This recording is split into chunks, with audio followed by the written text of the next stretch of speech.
A continuación presentamos Entrevista a Acharya S. Entrevista realizada por Elena Díez de la Cortina y Cristóbal Cobo, agosto 2005. 1. Tu libro La conspiración de Cristo reubica la figura de Jesús en el mito, y se lo sustrae a la historia. ¿Por qué fue tan necesaria la estrategia de carnalizar la figura de Cristo, hacerlo historia? Mi libro intenta demostrar que Jesús Cristo es un mito, no un personaje histórico. La transformación de un personaje mítico en una persona real o histórica la han realizado innumerables veces a lo largo de milenios diferentes tipos de cleros, y hacer esto es una de las características más destacadas de la casta sacerdotal. Un ejemplo llamativo de esta práctica en los mitos del dios griego Hércules, que muchos consideraban encarnaciones o personajes históricos. Sin embargo, el Hércules del mito común es sin duda un personaje mítico, no histórico. Lo mismo puede decirse de Jesús Cristo. ¿Por qué los sacerdotes intentan convertir a sus dioses en mortales de carne y hueso? Por un lado, si un dios o el dios del cosmos ha caminado por la tierra, los curas pueden hacerlo uno de los suyos, un miembro de su clan, y establecer lugares sagrados donde este dios supuestamente nació, comió, durmió, anduvo, amó, e incluso, murió, y resucitó. Los sacerdotes son también los guardianes de las palabras y acciones del Dios mientras estuvo en la tierra. Es decir, Dios Todopoderoso se ha expresado concretamente él mismo a estos individuos o sus antepasados, y es su deber, y solo el suyo, representar a Dios. El poder inherente a ser representante de Dios es enorme, y este negocio se ha producido en todo el mundo, y continúa haciéndolo. Es un negocio enorme que reporta miles de millones de dólares al año. Afirmando que tienes las llaves para el Dios del cosmos, porque se supone que Él mismo te las ha dado, como ocurre en la Iglesia Católica, básicamente tienes en tus manos los espíritus de millones de personas, para hacer con ellos lo que quieras. Es una forma terriblemente poderosa de lavado de cerebro. 2. Jesucristo, como mito edificado sobre otros mitos paganos que presentan idénticas características, Osiris, Horus, Krishna, Buda, Zoroastro, Quetzalcóatl, debió ser un insulto para la inteligencia pagana. ¿Cómo es posible que acabará triunfando el cristianismo tan masivamente y acabará engullendo al paganismo? ¿Quizá hubo algún pacto entre ellos? En mi opinión, la creación del cristianismo fue indudablemente el trabajo de una conspiración multinacional de sacerdotes, reyes, emperadores y otros. La historia demuestra que cuando el gobernante de un país no católico se enfrentaba al asesinato de su pueblo, su propia muerte o, como alternativa, su propio enriquecimiento a expensas de su pueblo, muchos prefirieron adoptar el cristianismo. Otros murieron luchando contra él, y sus pueblos fueron esclavizados tras siglos de masacres y lavado de cerebro. Es un hecho incuestionable que los primeros cristianos fueron, principalmente, no solo principalmente judíos, sino también paganos, y que estos dos grupos trabajaron activamente juntos para crear este movimiento. También está claro que, antes de que el llamado cristianismo existiera como un movimiento judío, los poderes de la época, tales como el emperador Vespasiano, 979 después de Cristo, estaban extremadamente interesados en amalgamar las principales religiones del Imperio Romano, incluyendo y, especialmente, incorporando al problemático judaísmo. 3. ¿En qué consiste resumidamente la conspiración de Cristo?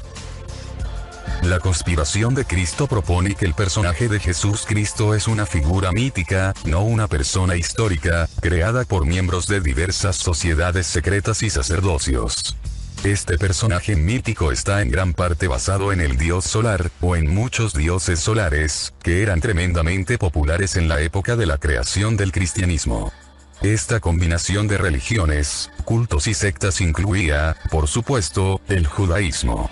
Como es bien sabido, el cristianismo es una mezcla de judaísmo y lo que se llama paganismo. Lo que no se sabe es que esta mezcla no ocurrió por accidente ni por intervención divina, sino que fue bastante deliberada con el fin de unificar el Imperio Romano bajo una religión estatal. 4. Según tu interpretación, los líderes de la Iglesia están en el secreto y saben que la Biblia es un texto en clave astrológica. ¿Hasta qué punto esto sigue siendo así? ¿Tiene todo esto algo que ver con la elección de Ratzinger como nuevo papa? Es cierto que muchos individuos que han alcanzado los niveles superiores en el cristianismo, y especialmente en la Iglesia Católica, son bien conscientes del simbolismo astrológico de la religión cristiana y su pretendido fundador. Abundan los escritos e imágenes que revelan este conocimiento de la astrología bíblica, como demuestro a fondo en mis 2 libros, La conspiración de Cristo, Valdemar, 2005, y Dioses solares, no hay traducción al español. Muchos teólogos, como Alberto Magno, 1280, han hablado sobre las destacables coincidencias entre Jesús Cristo y el sol literal del cielo. Si estos clérigos eran ingenuos y todavía creían en la historia del Evangelio, con esa descarada imaginería e historias sacados de otras religiones, o si engañaban deliberadamente manteniendo esto en secreto, manteniéndolo fuera del alcance de las masas, es una buena pregunta. Creo que la mayoría de ellos eran lo bastante inteligentes como para saber la verdad, pero la pasaron por alto por su propio beneficio. Podría haber muchas razones por las que el cardenal Ratzinger fue elegido papa, incluyendo las llamadas profecías de Malaquías. Yo no soy astróloga, por tanto no puedo decirte si era algo relacionado con el día en que fue elegido, o con sus cartas, etc. Estoy segura de que hay muchas que han hecho ese estudio. No me sorprendería que la astrología estuviese implicada en la elección de cualquier papa, y de muchos miembros del gobierno, también, porque esta ciencia a semejanza de Dios, como la llama la enciclopedia católica, se ha usado abundantemente en todos los aspectos de la vida durante milenios. El sacerdocio babilonio, los caldeos, sobre los que los judíos se moldearon, eran hábiles astrólogos cuya religión era astroteológica. Dado que los caldeos fueron, durante siglos, los únicos participantes en el juego, es evidente que a donde quiera que fueron la religión del lugar, se convirtió también en fuertemente astroteológica, y los caldeos se difundieron tanto que ya no fueron considerados una etnia, sino el sacerdocio imperante de cualquier cultura en la que residieron. Por ello la astroteología se convirtió en la ideología religiosa predominante, y el culto al sol, en particular, era la religión importante antes y bien entrada la era cristiana. Jesús Cristo es simplemente el antiguo Dios solar reelaborado y colocado en la historia. 5. El cristianismo estableció su ortodoxia a mediados del siglo II d.C., cuando el Imperio Romano crea una religión de Estado que unifica la gran diversidad de cultos y rituales existentes. Como dijo Philip K. Dick, el imperio nunca tuvo fin. ¿En qué medida es esto verdad y cómo contribuyó a ello el cristianismo como religión oficial? La afirmación de Dick es totalmente precisa. El Imperio Romano nunca murió. Simplemente se convirtió en el Sacro Imperio Romano. Fue un golpe de genio, pero estuvo basado en muchos siglos de estudio y práctica en la recombinación de diferentes etnias y culturas en una religión. Podemos ver esta práctica repetida en los textos antiguos, incluyendo, especialmente, a la Biblia. No es realmente una sorpresa si se piensa en ello. Por todo el mundo, las religiones se crean cuando un grupo de creencias se fusiona con otro. Aunque los detalles han variado, a veces mucho, ha habido una ideología y mitología central que ha permitido que esta fusión tuviera lugar. Por ejemplo, la idea de un redentor especialmente enviado a la tierra desde el cielo, con poderes especiales que incluyen la capacidad de curar, resucitar a los muertos y asimismo, es una vieja historia que precede mucho tiempo a la era cristiana y que ya conocían innumerables pueblos de todo el mundo. El anzuelo, por así decirlo, era hacer que pareciera como si hubiera ocurrido verdaderamente o finalmente, en un lugar concreto de una época determinada, y ante un grupo particular de gente. Aunque muchos cristianos sinceros no conocen estos hechos, la verdad es que, mucho antes de la era cristiana, no solo se esperaba a ese Redentor, Salvador o Mesías, sino que en muchas culturas, como en la India, ya había venido. Debido a este hecho, a pesar de los fervientes esfuerzos de los misioneros, muchos lugares no están aún cristianizados y nunca lo estarán. 6. ¿No cumple hoy la nueva era una función similar de refundación del mito? Según yo entiendo la pregunta, ¿quieres decir que si la nueva era es otra reconstrucción del mismo mito, el mito básico? Ciertamente hay aspectos de la ideología de la nueva era que incorporan el mito del que nos estamos ocupando, pero no hay un núcleo sólido como puede encontrarse en las religiones organizadas.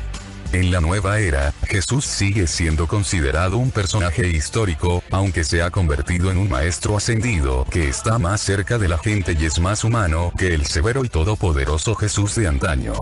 Una mejora, quizás, pero igualmente ficticia. 7. ¿Se avecina el fin de la era cristiana? ¿Qué tiene que ver con el advenimiento de la era de Acuario? ¿Podrías explicarlo para no iniciados? Verdaderamente yo espero que sea el fin de la era cristiana. El fraude, el engaño, la carnicería general y el robo causados por esta invención son totalmente espantosos. Mucha gente ha llegado a creer que el Dios del cosmos es de una cultura en particular y de esa sola. Todo el resto es malvado. Es racismo cultural, lisa y llanamente. ¿Qué defienden en la nueva era de Acuario? Una vez más, digo que no soy astróloga, pero me gustaría pensar que dependerá en gran medida de que el espíritu humano supere estas perniciosas creencias y se vuelva realmente veraz. Estamos afectando profundamente al estado del mundo, un hecho del que tenemos que darnos cuenta, para que podamos dejar de actuar como bárbaros, particularmente basándonos en ideas religiosas anticuadas, y limpiar nuestro planeta, que es en realidad nuestro hogar. Si no podemos hacer eso, y si continuamos batallando por ideas religiosas irrelevantes y erróneas, no sobreviviremos, nos extinguiremos, tras una larga, repugnante y sangrienta ordalía. Una mentalidad totalitaria terrible descenderá sobre este planeta, esclavizará toda la creatividad y destruirá toda su belleza. Ya está ahí, serpenteando por el mundo. Si queremos que nuestros hijos vivan en libertad, debemos asegurarnos de que no contribuimos a este fanatismo, que es realidad psicosis. La era de Acuario es parte del fenómeno astronómico llamado precesión de los equinoccios, que ocurre debido a la inclinación de la Tierra sobre su eje. Estamos entrando, o ya lo hemos hecho, en la era de Acuario, que muchos han esperado fervientemente que sea la nueva era de iluminación, cuando la humanidad detenga todo el odio, la matanza y la conducta generalmente trastornada. Sin embargo, la mayor parte de la gente probablemente diría que el mundo va a peor, más que estar entrando en una nueva era pacífica. Es quizás el estertor de la muerte de la vieja era de Piscis. Uno querría creer eso, porque la alternativa es aterradora. La vieja era de Piscis está abundantemente reflejada en la imaginería de peces del cristianismo, que de hecho fue diseñado específicamente para dominar esa era. Se cree que, con el fin de la era de Piscis, el cristianismo habrá terminado. 8. En tu libro utilizas una cita de Larson que afirma que sin cristianismo habría salido victoriosa la ilustración griega y no hubiera habido edad oscura. ¿Significa esto que habría triunfado la sofística sobre el modelo racional filosófico?